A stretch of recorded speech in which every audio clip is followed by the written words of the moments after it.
Retour chez nous pour feuilleter les journaux de la place. L'arrivée du coronavirus au Burkina, sujet largement commenté par nos confrères, et le point de presse du CEFOP à lire à la une des quotidiens de ce mercredi. Revue de presse signée Vincent Kendrebeogo.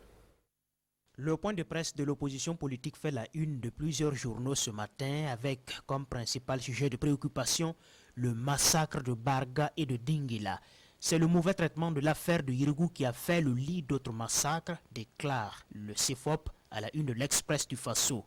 Le même titre dans le journal Le Quotidien, tout comme à la une de Aujourd'hui au Faso. Et c'est le gouvernement qui a pointé du doigt dans cette affaire.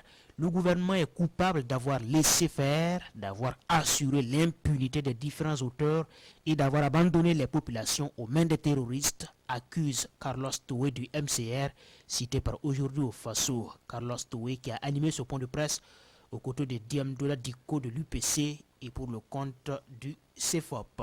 Le pays a beaucoup consacré sa parution du jour au coronavirus qui vient de toucher le Burkina Faso.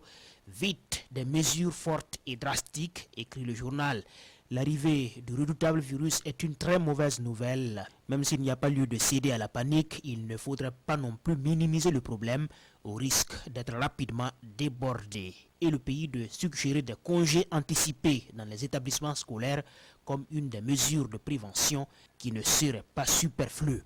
L'UEMOA et la CEDEAO doivent se saisir de l'épidémie, écrit aujourd'hui au Faso, se mettre ensemble pour arrêter des mesures hardies contre ce virus qui ne connaît pas de frontières, ce qui pourrait avoir un impact substantiel, sinon ce sera des mesurettes face à une épidémie qui malmène déjà les grandes puissances. Le coronavirus au Burkina, une bête en terreau fertile, s'alarme l'observateur Palga qui s'en prend à nos propres habitudes.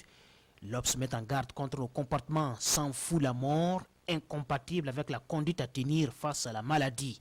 Notre rapport à l'hygiène, à la discipline collective, notre instinct de transgression des mesures publiques et la propension à ruser avec le sort sont autant de facteurs démultiplicateurs du fléau, prévient l'observateur Palga.